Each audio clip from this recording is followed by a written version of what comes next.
Welcome to the Enlightened Misfits podcast, the space for entrepreneurs on a quest for unwavering certainty and purpose. I'm your host, Lauren, and each episode is a compass guiding you through authentic conversations, unraveling the mysteries of your human design chart, and offering tools from the remarkable guest. Join me as we embark on a journey to manifest greatness and create a life aligned with our deepest purpose. This is the space where misfits find their enlightenment. Welcome to the Enlightened Misfits podcast. Welcome back to the Enlightened Misfits podcast. I'm your host, Lauren, and in today's episode, I have a very dear friend, Shalini. She is a soul healer. Welcome, Shalini. Thank you, Lauren. It's so great to be here. Yes, thank you for hanging out with me today. So you do a variety of ancient healing and modern medicine, and focusing mainly on energy healing, soul healing, and cellular healing. Can you kind of tell the listeners or share some wisdom of like where you started to a little bit of where you are right now? Yes. Okay. So where I started was being raised by a doctor. Okay. An endocrinologist. And that was my world. My dad, is an endocrinologist. So healing has been a really big part of, my world, what I wanted to do. Like the energy has always been there. It's really, ingrained. However, it was a one subject. Science was the one subject in school I couldn't do. Like my brain just wasn't wired for science, and what I've come to realize, it didn't need to be, because I wouldn't be where I am now, because then the path was, going to be very clearly laid out for me if I did, get science, was to go to medical school and then also follow my father's footsteps and be on the Western medicine path. So that's where I started. And because I couldn't do science, the next best thing was, because I loved foreign languages, I loved math, and I did international business. So I went that route, and then I did my MBA in finance. So then I did the whole corporate America thing. Now, as I said, healing has been so deeply ingrained, in my bones, that's what I wanted to do. And at the time, the only way to heal people was really to be a doctor, back in the 70s, 80s. Like that really was kind of like my limited understanding of healing, So because I couldn't do that, I went into business. But that wasn't my heart, because I've always wanted to help and heal people. I was very good at my job, because mentally I could I had my strengths and my gifts there, but my heart, it wasn't my heart. So then I guess I wasn't listening to the universe's, call to like leave that and to do what I really needed to be doing. And so then there was what I call the divine intervention, even though it was a global event, like 9/11. But for me, that changed my trajectory of my life. So 3 years later, I pretty much left my New York life. I left corporate America and all the things as a result from that trauma, from that near-death experience. So that led me to move to South Jersey. And I needed to find myself and, know what the next step was for me. And this is where all of the holistic healing modalities found me. I didn't know any of these things existed, like Reiki. And it found me. And it was like everything I imagined it could be, like, healing my way, not the Western medicine science way, but like more on the energy, because that I've always believed in and always resonated with. So now I feel like where I am with, it's been over 15 years on this path, to bridge ancient healing with, modern medicine and bring it together for optimal health. I love that. And I was going to say, I can't wait for you to explain to the listeners too about your amazing sound bowls, the swan goddesses, because in my perspective, and I think a lot of people that know who you are and know you, they think that I've been at events with you, like I know you personally, right?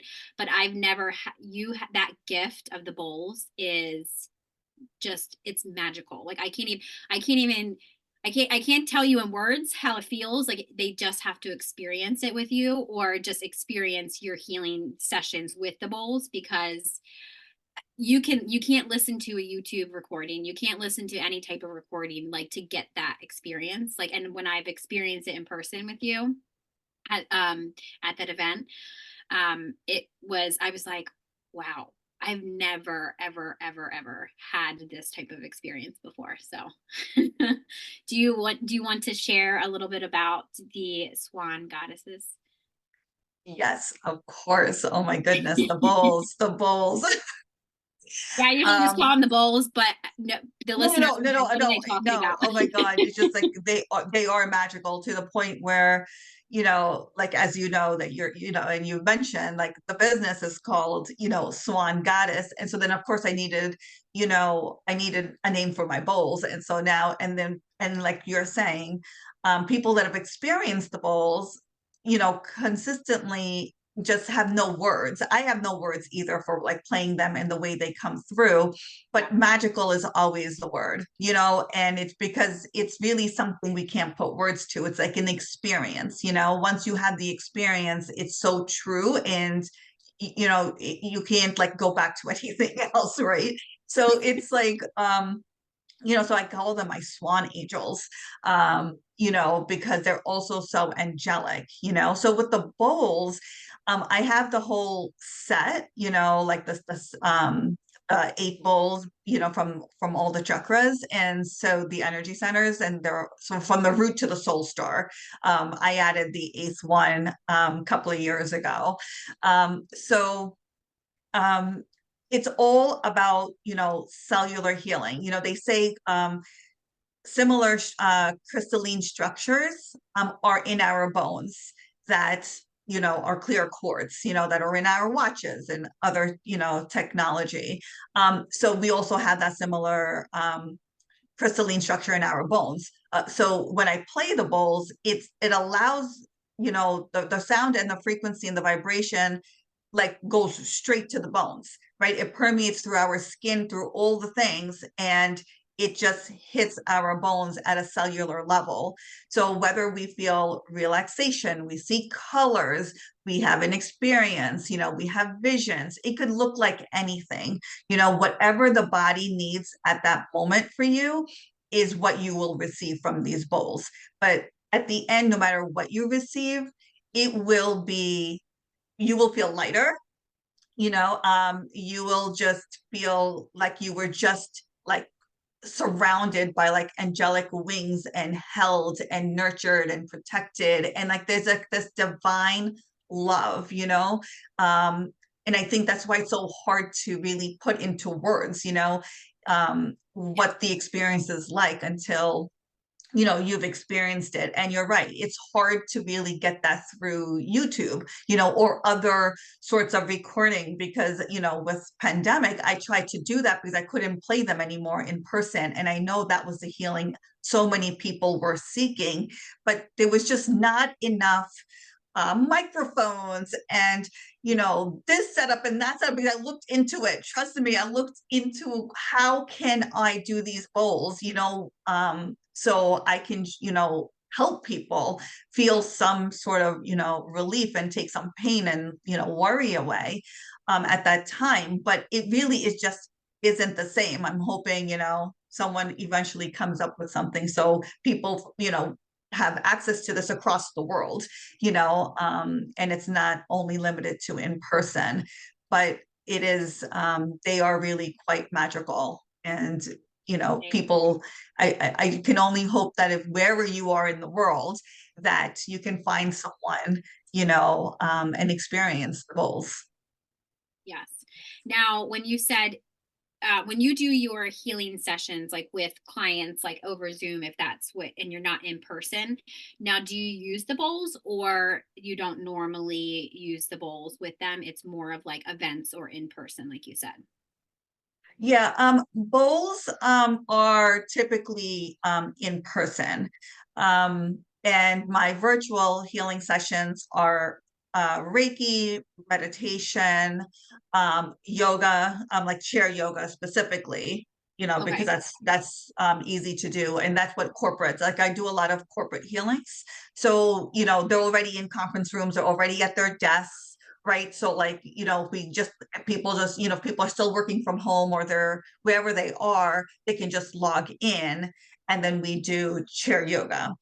Um, Meditation, of course, and then there is another yoga practice, deep physical relaxation process called yoga nidra, which translates into yogic sleep, and that is a guided process that can be done virtually. I teach Reiki, so all of those things can be done virtually, but bowls are a little difficult. Oh, okay. See, It, I it learned doesn't come it doesn't come about you. through. I've tried and it doesn't come through. Yeah. I was gonna say well, and I think too, if it's over Zoom, Zoom like blocks that background noise. So I think that's probably one of the challenges. So if anybody's listening to this and you have a solution or you have a suggestion, please make sure you let us know. Yes, that would be great because we've tried during pandemic and we did it anyway. At some point people really needed it. And we did it and we just did the best we could. And whatever did come through, and a lot of it did, was enough to like help people. So we just went with it. Yes. Yeah. I love that. And I love that I just learned something new about you. I didn't know that you did a lot of healing sessions for corporate. Well, I mean, it makes sense. You used to work in corporate America, but I'm like, I never knew that. It shifted, because as long as everything was in person, there was a lot of all the yoga studios were open, and people were doing private events and small group events, and their own, got a group of friends together and did it at their home. It looked like so many things, right? But then since pandemic, it shifted. So many of the yoga studios by me have closed, have shut down. True. So, and now with corporations now having all these employee wellness initiatives, have now actually, are more open to offering these things to their employees. So a lot of my work now has shifted to corporate and recovery centers, drug and alcohol recovery centers. And that's been a big part of what I do now, outside of my individual sessions in person, for Reiki. Oh, that's awesome. See, I love that because I had no idea. I had no idea. And I love that. Because I have a huge heart for people in recovery. I mean, I have a huge heart for everybody, but I have a especially huge heart because I know so many people that are in recovery, and especially my boyfriend being in recovery, that I have so much support for people that have or in active addiction. And, I was never the person that really understood what they went through until I went through my own kind of own recovery in a sense through my codependent relationships. And I realized our brains work the same. We had the same chemical imbalance. It was the same thing. It's just, I didn't have to take a pill every day, to survive. Mm-hmm. It was more, I had to have that person around me to survive. So I definitely love that, your gift and giving back to the world is through that, because I truly believe holistic healing for like recovery too, like meditation and them to understand themselves, and clearing all that, trauma, generational trauma, all that stuff really, really can help, especially like cellular healing. Yes, and a lot of what I find with the when I do my work with recovery center, a lot of it is because you don't feel like, I mean, I know this has happened in my own life, but especially in that setting, like they need to know that they have control Yeah. over how they can take care of themselves, because a lot of people don't feel like they have that much control, right? Or they're afraid, to, not know what to do and then make another mistake and go down the path again. And so when we do our work together at the recovery center, it's really important for me to have them understand that they have more control than they do. So when we do the Reiki, when we do the meditation, when we do the yoga, right? And that is the perfect opportunity for them to see that they have control instead of the mind controlling them. You have an opportunity now to tell the mind that you're in control, right? Because whatever goes on in our head will always go on in our head, Right. right? That we can't stop that, right? We can't stop that. And so to try to stop that is like, you're almost like going to be like, it's going to be very self-defeating, because we're not going to win, Right. but at the same time, what I feel like we're doing when we're practicing meditation, or we're practicing, when we're in stillness and the mind is going, we're just reminding the mind, like, okay, no, like, later, okay, I will address you later. This is what we're doing now, so we're just always shifting, like, not that we don't want to hear or not have what's going on in our head and not give it a voice, because then it will just persist, it will just be there all the time, right? Everything, including our emotions, need to be seen, felt, and heard, right? Just like what's so important to us, that's our emotions and our thoughts. So to try to fight one or the other is pretty much where I think, can get in trouble, and we just get in trouble, in like not taking care of ourselves the best way that we can. So I really try to, have them like give them that time, to actually practice and to feel empowered, that they get to decide, how they take care of themselves. They get to decide how they want their emotions to come up and be moved through. What support do they need? They get to decide, do we let the mind, just take over, or do we try to, like, nurture the mind, enough to say, you're safe, I'm hearing you just right now, we just need to take a break right now. We just need to take a break for an hour. I'm trying to take care of us, like that sort of thing. Yeah. So it's just, and that's for everyone, but like, it's just so important for people to understand that we could do more than we feel like that we can. And for me, it's all about self-mastery, and that's where I really try to come from when I am, you know, uh, doing my Reiki sessions, doing my, working with my recovery clients, even the corporate clients, right? Because you feel like you are a slave to your work, you're a slave to the commute, you're the slave, all the things. And some of it might be true, but a lot of it, we can shift some of that. We could really shift some of that mindset, because we're really not. Right. So, but let's just see what's going on inside of ourselves. So self-study, self-mastery is super, super important for me, because I feel like we can definitely feel empowered in how we take care of ourselves as a result. Yes. Yeah, I definitely can resonate with that because, I felt like for me, up until, I don't know if you've seen about my retreat, but I did my first ever retreat a couple weeks ago. Now, when this Mm-hmm. airs, it'll be, 10 weeks or whatever. But um, I didn't realize that I probably was on this spiritual journey. I feel like my whole life. I feel like I've hit it. My gifts. I've always had my gifts. I just kind of would talk about different things, but then people would, shame me about it. Or, I didn't feel safe. Like I never really felt safe in my body, actually. Speaking about, another mentor, when I'm going right now, I'm going through this shamanic journey that I realized that up until a couple weeks ago, I never accepted myself. I also never loved myself as much as and I say this, and it's like I gaslit myself into thinking that I loved myself. And then it turned into this self-sabotage behavior and that whole rabbit hole of all that stuff. And I realized, how can I be this guide, right? That's, what I am, that I have all of this junk over here, like, all this shadow. And I realized that if I just speak about it, I speak a lot about it on the podcast or just on my social media. And I realized through my retreat that I never let anybody close to me. Never once. Up until a couple weeks ago, I'm in a healthy relationship now, and I still didn't even let him in. So it was like that shift that I didn't think I needed when I thought I was going to this retreat to hold space for other women. I often forget that I have to hold space for myself.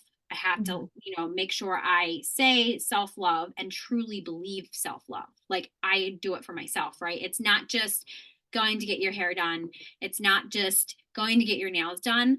My self-love, that was like surface level. That was like the leaves on my tree branches or whatever. The root was I didn't feel like I was lovable. And this shifted a couple weeks ago from when we're recording, like I said. And it was like that deeper layer of now I have all of that experience to share with my clients and share with the world that you might say you love yourself, but do you truly? Like that was the question that I kept, and I repeat that in my mind because I don't have evidence of that, and I haven't, but then I realized I did because I have all these experiences last 8 years of truly being open. Well, like I Mm-hmm. thought. But it's like, I'm saying this all to say because I didn't know. And I thought to myself when I got back from the retreat, I have to say, I didn't know how to express it. I was like, I know people are going to ask me about my experience and transformation. I did share that a little bit on social media. And I try to make my social media very transparent, but it was a space that it was like new. Like this whole space, this new like area Mm-hmm. of my life right now is very new and I don't know how to navigate it.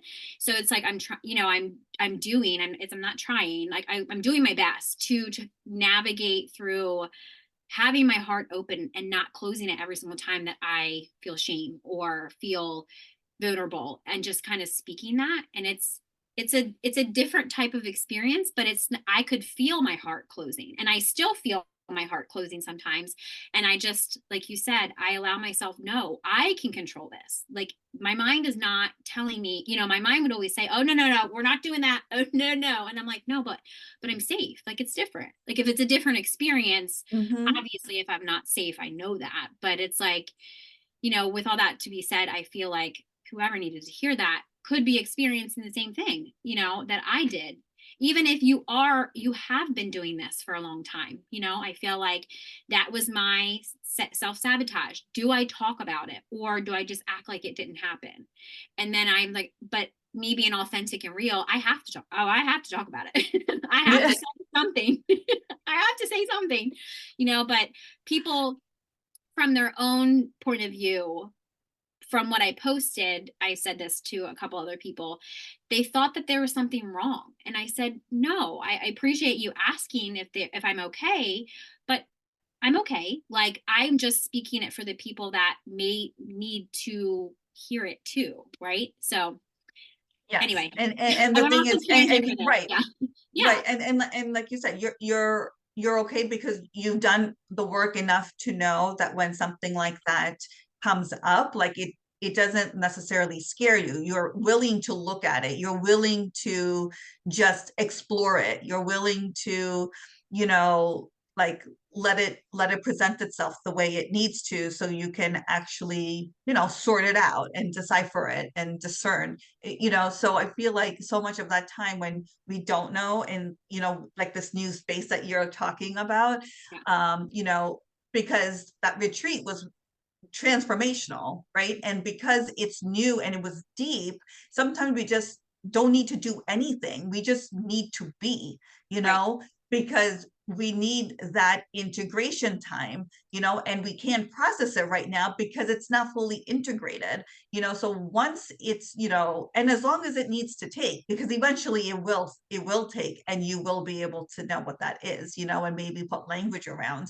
But it's so important just to give ourselves that time to be as well, because it is new. It is a new feeling, so I can resonate to that a lot. And what I feel like what happens when I'm in that space, and I feel like I was just recently in that space because I just came back from like this life-changing experience in Japan, is that what you were talking about, self-care, you know, and self-care will have so many layers to it, right? As long Mhm. as now that we collectively can understand the importance of self-care, and it's not selfish, and all the things that used to be associated with self-care, we can now at least understand the importance of it, for our health and for our wellness. So, but now everyone has to go through a deeper layer of it, right? We can't stay in the same spot. We always have to evolve. We always have to grow. We always have to go to the next level, which unfortunately, when it comes, I mean, or fortunately, just depends on how you feel about addressing, what's going on in your heart. With self-care, that will require you to go deeper into your emotions, right? Deeper into clearing what is actually blocking you emotionally, which then affects you mentally, then affects you physically. So it's really, our emotional wellness that with self-care, I find gets unraveled. And at some point, if it becomes uncomfortable because it's too vulnerable, or there's too much pain there, we will stop, you know but if we can find like the right guide, the right mentor, the right support, the right you know therapist, whatever modality we need and that resonates, um you know we need to be encouraged, to like really dig deep there and really clear out, the deep, unprocessed, pain, and sadness or whatever it is, because that's preventing us from experiencing our light. So the self-care eventually goes into soul care. That's how I see it. Because then you're taking care of your soul because you've taken care of your heart. So the more you take care of your heart and the emotional from the past, like you said, or you know, uh, ancestral genetic coding, again, things that we don't know. Some things we know, but there's enough that's like being stuck in our bodies, in our cellular memory, that we don't know. So once we start working on that and the heart feels lighter, then the mind can relax a little bit, we feel a little bit better and safer in our bodies, then we can go into soul care, and then we start feeling pretty holistically well, and then we can try to keep up with the practice. That's how that's where I feel like how I see it, because that's where I feel like I am in my life right now, from the self-care to the soul care, but soul care requires you to go where you might not want to go Right. And emotionally. I was going to say, I love that you say that, because that was going to be something that I was going to say, like, do you believe that it has all connected to soul care? Because I believe too, because, people ask me, is your soul your heart? I believe it is, but in a different way. Like, people get confused with chakras, or, like having their heart open versus your heart will close a little bit. But it's like, from my experience, I, my deepest genetic trauma, now that's going into human design, but my genetic trauma from my chart is rejection. So the main emotion to rejection is shame. So every single time I had an experience, I shamed myself, thinking that as much as I think I told other people, because I could give great advice, but I never took my own. That I'm like, you can't shame yourself into healing. Well, duh, Lauren, you did that your entire life. So why don't you take your own advice? And it wasn't until a couple weeks ago that I took that advice, that I stopped shaming myself because of somebody else not liking me, somebody else rejecting me, whatever. And I just said, how do I just love this shame? And it was like that click, like you said. It was like, and it's like all of the experience that and all of the things, that healing that I've done, is literally, it just all connected to that one piece that I needed to, because I can give love out. I can give so much love, Mhm. so much compassion, so much empathy. But it's like, why can I not give it to myself? That was what I asked myself. I asked my inner child that. And it was like, because you never have. You never let us love, like, let you love yourself. And it was more of like, then, that then like your ego and your logical mind, it's like, yeah, yes, you have, like, you've done all Mhm. this stuff, and it's like, it's all of this, and it's like, no, I haven't. because I don't feel it, you know? So it's like connecting that was, it was like life changing. And I feel like I've been to retreats that were life changing, but it's like, I knew just subconsciously, I just knew that. And even up until this retreat, I've said this to the people there. I didn't want to come here. And I was very honest with them. I didn't want to come here because I knew I was going to have to face that shadow that I was rejecting. Yeah. Could be enough.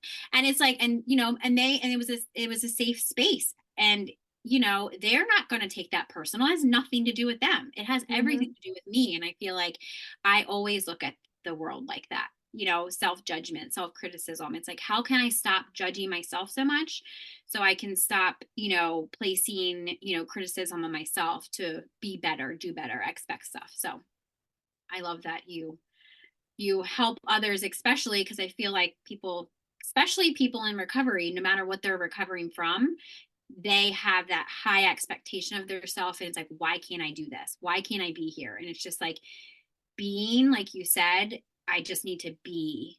And I have been. And I've been like so super proud of myself because it's hard to be like in my feminine Mm-hmm. energy, like especially having a business. You understand, having a business, doing all the things, like Mm-hmm. constantly in my wounded masculine. And now it's like so balanced out that I'm just like, I can stay here forever, but I know that there's something else will come, right?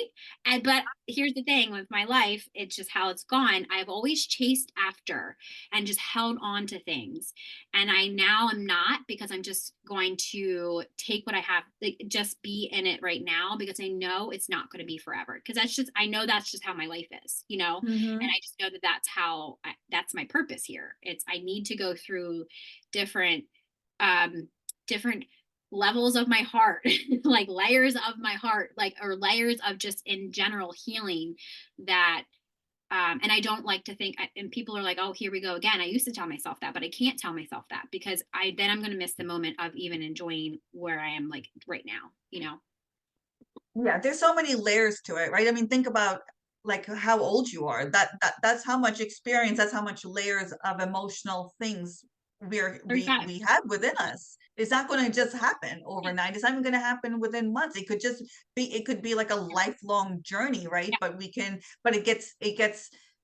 catch it quicker, right? We can get the support quicker because we are Yeah. more aware and we know what is happening in our body. That's where the whole self mastery comes in, right? Like Yes. we are not going to spend that much time there. We will know exactly what we need to do for ourselves to shift it, you know? And so I think that's a really important piece because I Yeah. feel like we could keep going at this, you know, as much as long as we need to, as long as we feel like, you know, there's more for us, right? Then we have to, you know, address what's blocking us too.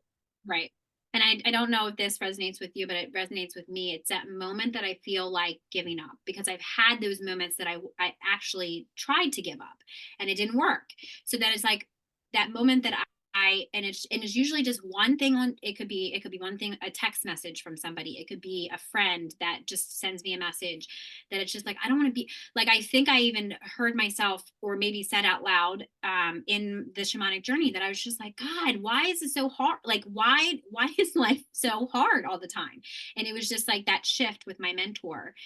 Um, she said, because you have a greater purpose, remember that. And it was like, that was the shift that I was like, okay. And I just kept going because I have all the, I know, it's like, I know what I need to do. It's just like, I just need that push that it's like, this is what you're doing. You don't forget about, because I always think it's like a finish. It was always like society always like, oh, you just got to get to that next point and then it'll be better. And it's like, no, like it's not, you're going to miss all that experience and all the good that can come out of that if you just keep going from point to point to point to point in your life. It's more of like enjoy the journey versus think of it as like a finish line. Yeah. No, I get that. I think for me, it's more um not about I don't know about I don't think it was so much about giving up outside of just me the way I am. Like I don't stop till I find a solution. Like it bothers me so much like I can't, it's again, it has nothing to do with giving up. It's just like, I don't know what it is, but maybe it's that Leo sun, sign within I was going me, to say, are you a like Leo? the fire, right? It's just like Yeah. for Yeah. me, for me, the way things have presented itself in my life, the solution is what everyone thinks the solution should be because that's how it's been done, right? That's how everyone in this world is doing it, right? So that's how I need to do it. That is not true for me. And so for me, and I'm a very solution oriented person. So I know that's not my solution. I will find a solution, and everyone will look at me like, I don't know how you're going to do it, really, because this is how you're supposed to be doing it, right? Because this is what Right. people know. And I always somehow find a way because it's never the way it's done, So somehow I found this like very unconventional path for myself from the time I was a teenager. So for me, it's like no, like I'm gonna figure this out, right? And somehow I do, but it's that in itself can be, it feels lonely and it feels frustrating because no one's there to really help me and support me because everyone that will help me and loves me and will support me wants to do it the other way that doesn't work for me. So that's Right. that's my life, like I always have to find a way and then they just like, I don't know how that just happened. I'm like, because there's always a way. There's always a Right. way. I've said that from the time I was like a teenager.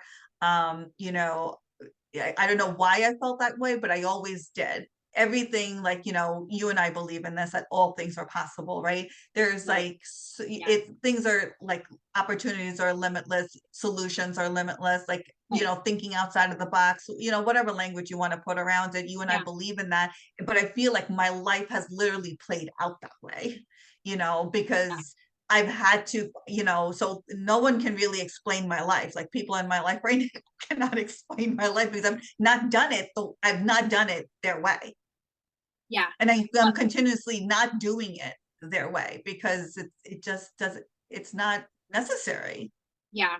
I was going to say, now that you said it in the way that you said it, it is, I can resonate with that too, because when people look, old friends, family members, whoever, they just watch me and they're like, Hmm. how the hell? Like what? Like same thing about like being a motivational speaker. What? Lauren? Like Hmm. what? Like, and it's just like I just kept saying yes to things that I felt that my gut was pulling me towards, like being very emotionally connected to something. I don't really know what it is. Just like there's something in my life right now that I have no idea how it's going to happen, but I said yes, and I know that it's going to happen regardless of if I know the details or not. It's just something that I know I needed to say yes to, and it doesn't matter. People literally, I people have said that you are insane, like you're insane, but it's like, I can't really talk about it right now, but you're insane. And I was like, but I just said yes. I mean, if it doesn't work out, then it's not supposed to. Like if I can't figure it out my way, it's not going to, and then I can just figure out a different solution. But for me, having a Pisces moon and a Pisces rising, I have to be very emotionally connected to it, like that feeling of I don't know how to put this in words, but I know I need to do it. Like that's, and you can't say that to the average person because they're like, No, okay, like no. they And I don't love that because understand. Yeah, right. And there's I a love very that because small yeah. there's a very small, and I have to say that I have a very supportive like my mom, my daughter too, she's supportive. My parents and my boyfriend is very, very supportive, and they don't ask questions when I just say I have to do this. Hmm. Not that my daughter questions me, well she might, Yeah. but in her own language, being 4.5, but like they support me, and I don't have to give them an explanation like to it, because they just know that it's just like, okay, here she goes again. Like, Yeah. and I feel Same. like that's the only way, like you said, it's like I feel like that's the only way that I can empower myself, for one, and enlighten myself to get to that next level, because I have to do it, like I have to do it. I always felt like there was other leaders, and there is people that go before me, other people that guide me, but I feel like now I'm in this role that people look up to me now too. And if I stop, where does it everybody else, and I have to say this, like everybody else that looks up to me for my guidance, I let them down. And it's like, I can't do that. It's just not something that I'm going to allow to happen. Right. So I love because now you feel responsible, right? It's a right. responsibility, right? Yeah. To be a leader, to be a healer, it's a responsibility. We don't take it lightly. I'm a Pisces rising, by the way. Oh, are you? Yeah. Oh, So I know I loved you extra for that. And plus, I was going to say I love Leos because I'm an Aquarius, like sun, so they're the opposite. that's the moon, Aquarius moon. No, Aquarius, ego, or my sun. So the ego part No, is the my moon is Aquarius. oh my goodness. I'm like, wait a second. Yeah. Because at first everybody just knows the sun, so Aquarius, or like your sun, and then I'm like, wait, I have a moon sign and I have a rising. This is like what I Yeah, have in astrology, and I was like, because Aquariuses are I am a super human to detach my emotions from anything. It is so easy for me to do that, but then I learned that's not healthy, Lauren. That's an old pattern. And so now it's like I have to feel through this. I'm like, that's where my Pisces moon comes from. Like I have to cry about it. I actually have to feel it, like, and it's like now that makes sense of like if I felt something or I felt somebody's emotions or I could be picking up on somebody else's emotions around me, then I'm just crying. I was like, why am I crying? I'm not sad. But then I realized if I'm not sad and I'm not crying for that reason, it's I'm picking up on somebody else's emotions that are really strong or something like that. And it was like the differentiate of like, is this my anger or is this somebody else's? Is right. this my, and yeah. Oh, that's why I love you. I've always loved you, but I like now it makes sense of why I really was like, I just love her. Like there's just something deeper. I'm glad that we had this conversation. No, same. It's been great. So as we wrap up our conversation here, can you leave maybe an empowered message for the listeners if they're maybe struggling with trauma or they're struggling just in their journey? Like what would you say to them? To find space, and that could even look like a minute, 5 minutes, whatever you can give yourself, whatever you can find for yourself, to really like to be able to be in a space where you can listen to your own voice. And that could look like breathing, really just deep inhales and exhales or anything you can find. There's so many resources on YouTube, to be able to like just go through box breathing, something that's very simple, to go through a guided visualization, whatever resonates to you. Go for a walk, anything that can help you stay, be in like stillness, journal or paint, find some creative outlet. If breathing, like if it's too overwhelming, like to think about just to be with your breath. Because I know sometimes, people have that experience, but, journaling, writing comes easy, painting comes easy, going for a walk comes easy, is easier to do. Whatever it is that can like bring some sort of stillness to your life for a few minutes, I would really encourage to bring that into your life.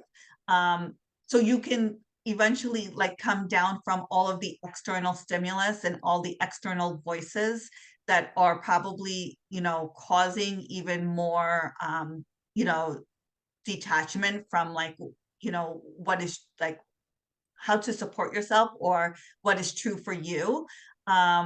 Need to be able to like listen to your own voice because you're being bombarded by all the other things that you cannot listen to your body. You can't listen to exactly what maybe the guidance or the messages or the signs around you that the universe might be trying to shower you with, or to, bring some peace, to bring some sort of,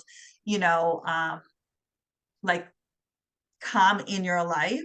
We're not able to really get that support if we cannot listen to our own voice. We cannot listen to our own body. We cannot listen to our own heart. We cannot support ourselves. So if you need to like, you know, take your phone, put your phone away, like just do whatever you need to do to like give yourself like 2 minutes of some time to just be by yourself, to listen to your voice, to listen to your breath and your body. That will be really helpful as a first starting point, and then get support if if that is what is required. Yes, I love that. So just to reiterate what she said is when especially because people say they can't find time, and it, like she said, it's just take 2 minutes, take 2 minutes to yourself to do whatever you need to do in that stillness. So thank you so much for all of your wisdom, Shalini, and joining us today on today's episode on the Enlightened Misfits podcast. If you enjoyed today's episode, don't forget to subscribe. You can leave a review. I'll make sure all of her links and any way to contact her on social media is in the description box. And you can share this with somebody that you feel that would gain knowledge from listening or value. Stay tuned for more captivating conversations in the future. I hope you have an amazing rest of your week, and I will see you next time.